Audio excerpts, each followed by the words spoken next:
Bi hatina demsala payîzê mîna her sal rêwîtiya koçeran ji zozanên Herêma Wan, Şirnex, Culemêrg û Bitîsê bo deştên Herêma Botanê dest pê kir.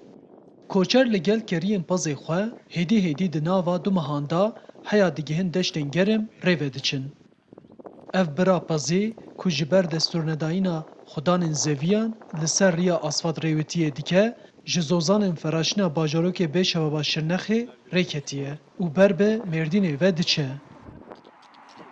Piştî demekê ji bo bêhvedanê li gundê Şahmanisa bajarokê Tetwana Bitîsê rawesta.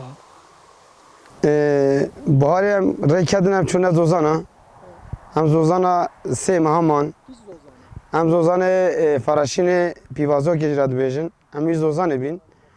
Eva 20 rojê em rêketin em eva matine virê. Em ê meheko nîvê jî em ê rê de bimeşin.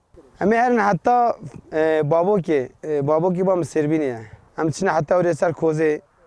Bajarokê Tetwanê ku dikeve perava Behrawanê, bi jîngeha xwe derfetên baş pêşkêşî koçeran dike. Di nava vê xwezaya hêja û dewlemend da cihên çerandina pêz, pirin û ji ber vê keriyên pazê jî vê herêmê re derbas dibin. والله خدا بحریجی اوه یعنی وقتی تی درکبه سری وان چولو چیا تو خورا شوی وان شقات رینی یعنی صبر مرفتی یعنی تشکی زاف خوشه اما دمت بروش خودی نخوش نه خودی پزی ما تاجون حیوانی ما تاجون یعنی ما رزیل دیکن یعنی هنه جارا بگم 5 کیلومتر وی حیوانی ریدا دبن Rıdvan Koyun ku ev 20 sale şivaniyê dike, ji Misirceyê an ku kurtalana Siirtê ye. Ji ber karê xwe ev çar mehe zarokên xwe nedîtiye û wiha behsa zehmetiyên koçeriyê jî dike. Ez zewicîm eva çû 15 sala zewicîm. Malbata min vêga Kurtalan Misircê dimînin. Belkî zarok çûne mektebê bo navê qasê em nikan ji xwe re bigerînin. Yo sê heyva, çar heyva em nabînin. Xwedê min xeribî dike çawa. Xeribiya wan jî cida ye. Li gor kanûnên Tirkiye divê belgeyên rêwîtiyê yên birên pazî hebin û di heman demî da derbarê rêwîtiyê da leşkeriyê agahdar bikin.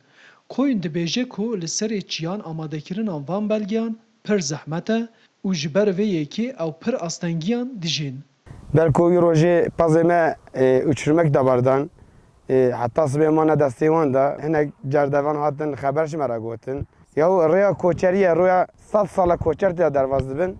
Dibêje virê yasak e ama ne yasak e. Payîza qexezê tikezê cem bîçine ama yê bihara qexezê xwe çî dike çîne zozana payîza tîne qexezê wî. Gava dibin dine filan qeraxolê qexez dimîne cem wana. Hêja qexez nadin. Belku ji bo yê qasî zaf zilmê dikin.